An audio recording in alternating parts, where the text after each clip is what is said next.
Ini berikut pertanyaannya.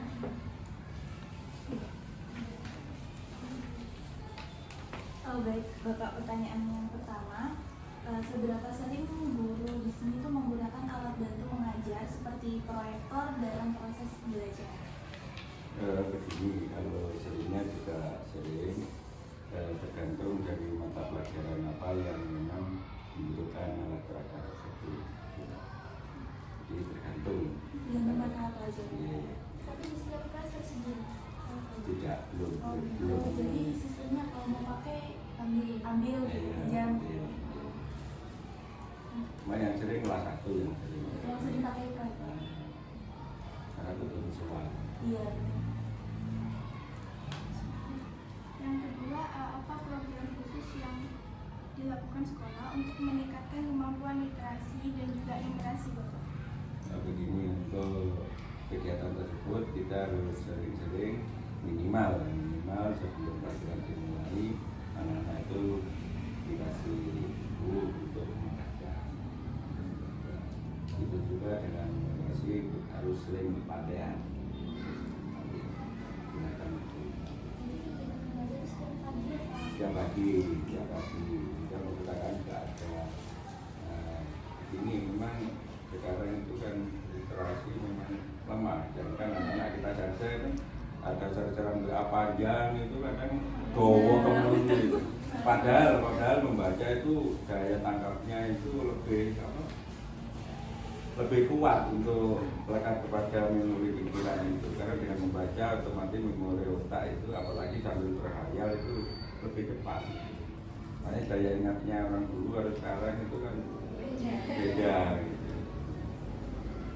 Selanjutnya untuk kurikulumnya itu kurikulumnya apa sekarang? Boleh dikatakan kurikulum merdeka yang digunakan itu, tetapi kita kan sekarang menggunakan kurikulum satuan pendidikan. Jadi dari itu kita membuat kurikulum sendiri yang mana kurikulum tersebut harus sesuai dengan kondisi lingkungan sekolah yang harus dari sekolah. Untuk sebelumnya itu pakai kurikulum apa, Pak? Kalau urutan kurikulum kan dari kurikulum 13, kurikulum merdeka. Walaupun ada kurikulum merdeka, sekolah itu harus membuat kurikulum sendiri, namanya KSP itu kurikulum satuan pendidikan itu. Untuk masalah sisinya itu gimana, Pak?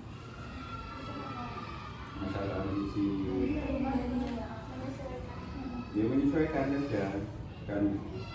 Ini loh, kurikulum itu kan dari nasional kan kurikulum merdeka itu, tapi sekolah wajib membuat kurikulum sendiri.